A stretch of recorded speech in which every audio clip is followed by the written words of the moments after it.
Hello students, today we are going to learn what sets are and how sets work, and I hope that by the end of the session you will be able to understand what sets are and how we work with sets. So let's get started. First of all, the topics that we are going to discuss in this sessions are, first of all, definition of set and definitions that are related to sets.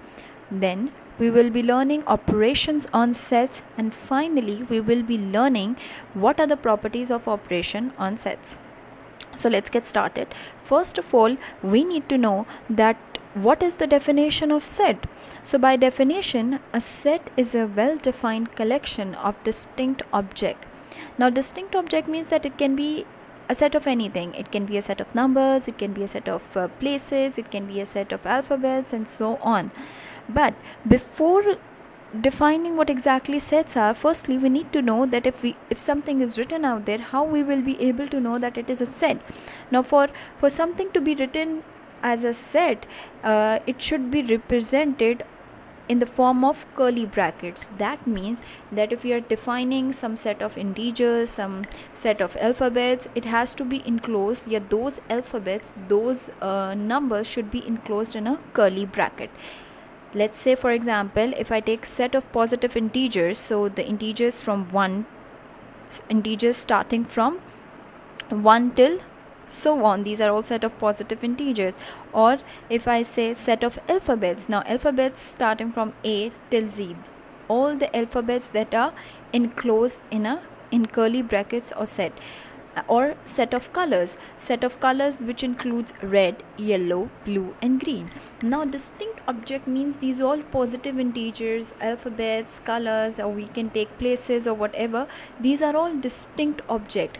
When it comes to well defined, that means, for example, if we take colors, now out here the colors, red is a color, yellow is well defined, blue and green. So red, yellow, blue and green, these are all well defined. And what are these? These are colors. So these are the distinct object and yet well defined. So I hope that it is clear. So moving on, we will now be learning what are the few definitions which are related to sets. First of all, we need to know what are subsets. Now subsets is represented by the symbol in inverted commas, that is this. So first of all, we need to know what exactly subsets are. So from now on we will be learning what subsets are by comparing two sets at the same time, so that we will be able to understand it better. We'll compare two sets simultaneously and we'll understand what sets are. So let's say we have two sets. Set A has elements A, B and C, and set B has elements B and C. For B to be subset of A, now what is subset? If B is a subset of set A, then all the elements of set B should also be the elements of set A. Now if you look at it, B has elements B and C, whereas A has elements A, B and C. Now is B a subset of A? If I see set B has elements B and C, and set A has element A, B, C. Oh yes, set A contains B and C. So we can say that yes, B is a subset of set A because all the element of set B are also the element of set A. We can write it as B is a subset of A. But is vice versa possible? Is A a subset of B? No, because in order for A to be subset of set B, it is important that all the elements of A should be elements of B, set B. But we see that A cannot be a subset of B because in set A there is an additional element A which is not present in B. So A cannot be a subset of B, but B can be a subset of set A. So this the definition which says that if A and B are two sets, then B is said to be subset of set A if all elements of set B is also an element of set A. So let's take another example. Let's say we have a set C which have elements A, B, C and D. And then we have a set D which has element A and D. We can say, is D a subset of set C? Oh yes, D can be a subset of set C because all the elements of D are also element of set C. That is, A and D are present in set C. Or can we say, is C a subset of set D? No, C cannot be a subset of set D because C has additional elements B and C which are not present in set D. So C cannot be a subset of set D, but D can be a subset of set C. So what I have done out here is I have copied all the sets that I have written, that is set A, set B, we have set C and we have set D. Now the thing that I'm trying to explain is yes, this. If I say, the thing that I'm trying to explain out here is D a subset of set A? Now according to the definition, if D is supposed to be the subset of A, then all the elements of D should also be the element of A, which is in this case is not possible because D has element A and D. A do have element A, but element D is missing. So we can say that D cannot be a subset of set A because A does not has element D, so as A cannot be a subset of D. If we just move further and we talk about set D and set B, that is set B and D subset of each other? No, because all these elements are different from each other. Set D has element A and D, whereas set B has element B and C, and they are completely different, so they cannot be subset. They are different set but not subsets. Moving on,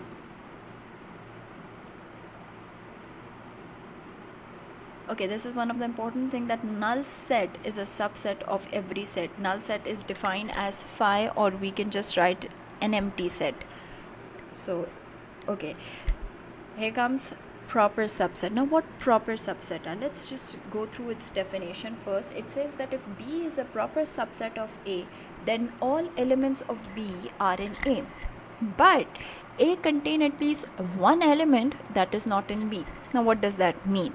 Let's say we have two sets. Set A has element A, B and C, and we have set B which have elements B and C. Now we saw earlier that B is a subset of A. How? Because B and C element of set B are present in set A. In order for B to be proper subset of A, it is written that A should have at least one element which is not present in set B. And as we can see out here, A has element A which is not present in set B. So we can say that yes, B is a proper subset of A because A has one additional element present which is not in B. So yeah, B is a proper subset of set A. Moving on, what are the supersets? Now for superset, the definition says that whenever a set A is a subset of set B, we say that B is a superset of A. So the symbol that we use for a superset is this one. It is written out here. Now what does that mean? Now let's take an example and understand it better. Let's say we have a set A which has element A, B, C till Z, and we have a set B which has element A, E, I, O, U, or you can say it as a set of vowels. We know according to the definition of subset that B is a subset of A, which is very obvious because all the elements of B are also elements of set A. We also know that we can say that B is a proper subset of A. So what A is called? If B is a proper subset of A, B is a subset of A, because proper subset is a sub-definition of a subset. So is B, if we know that B is a subset of A, what exactly A is called? Then A is called the superset of B. because A has additional elements too. A is a bigger set as compared to set B. So we say that A is a superset of set B. Okay, we are now moving on to the to another definition, that is the power set. These all definitions are related to sets. What are power set?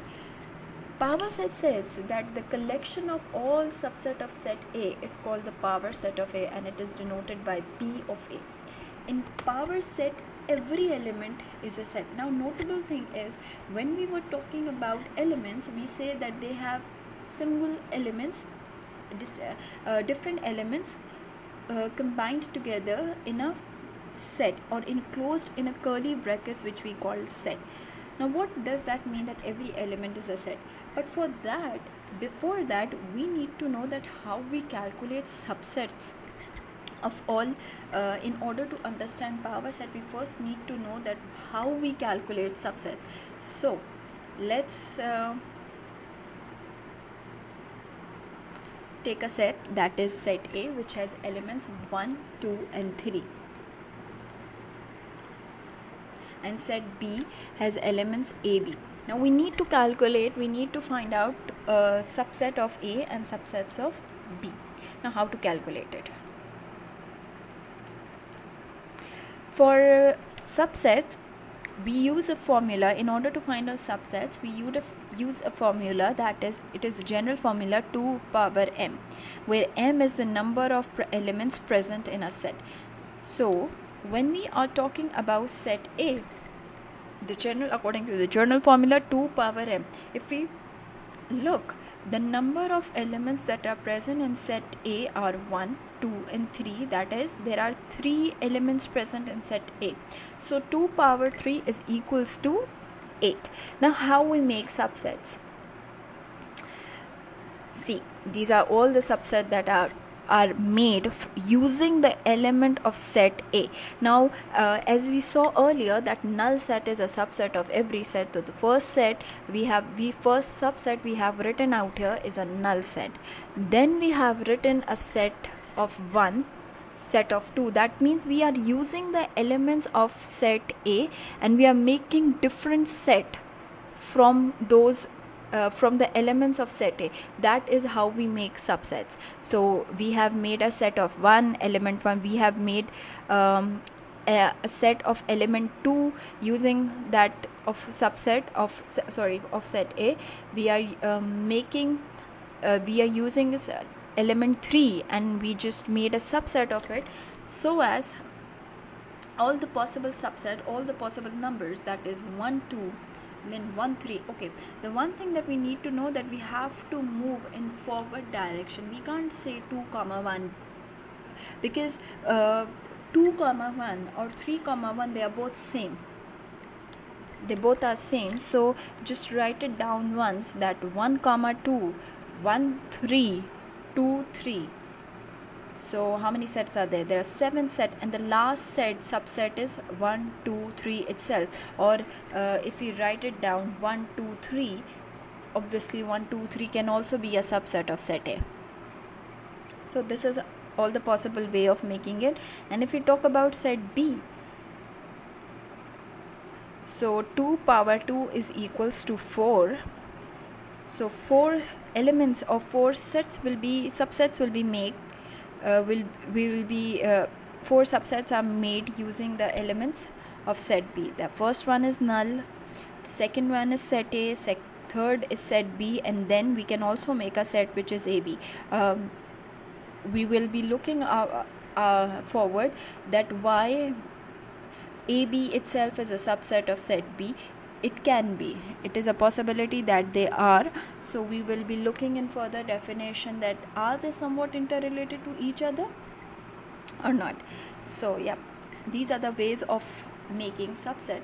Now according to the power set, it says that if we make subset of a set, all possible subset of any set, and enclose it in a set, all those sets, if we enclose it in a set, then that set will be called the power set.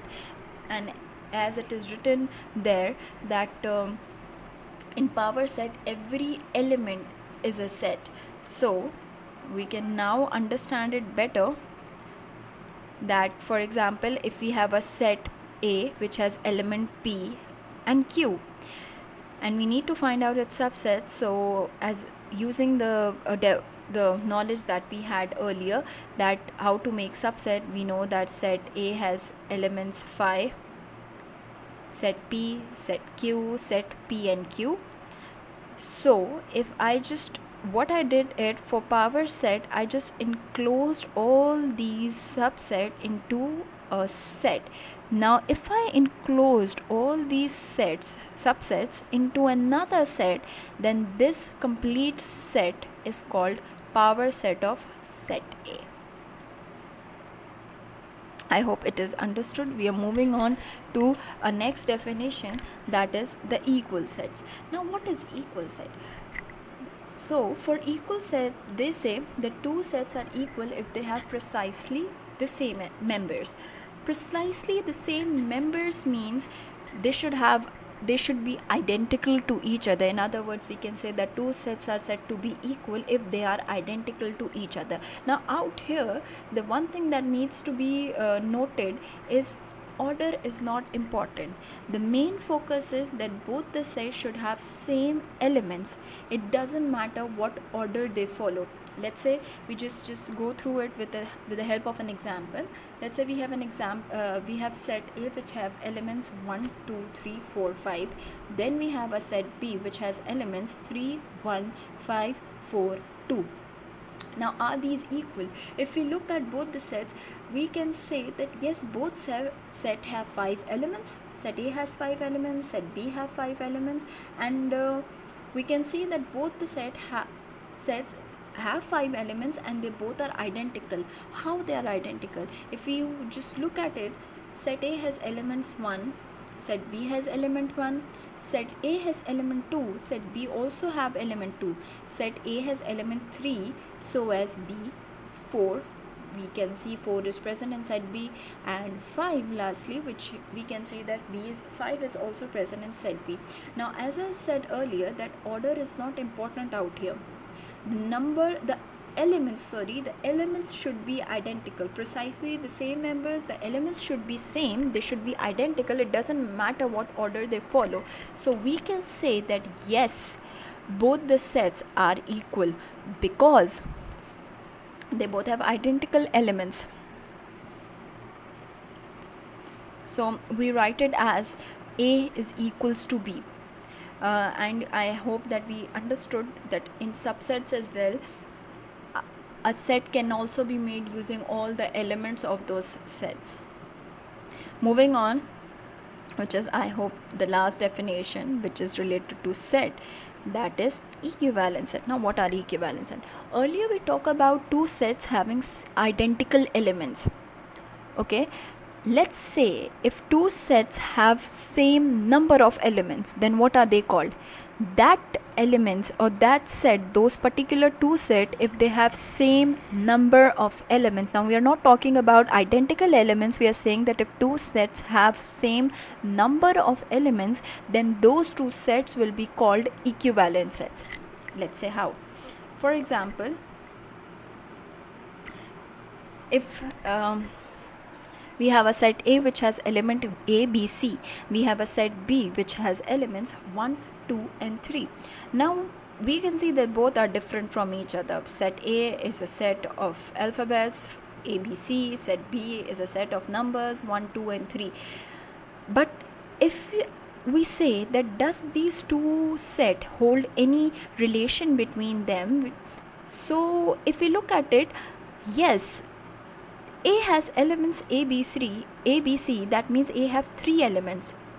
And if we look at the set B which has element 1, 2, 3, they both have same number of elements. I'm not talking about them being identical. The thing is they both have same numbers. If there are sets which have two sets, say if there are two sets and both the set have same number of elements, then those two sets are called equivalent sets.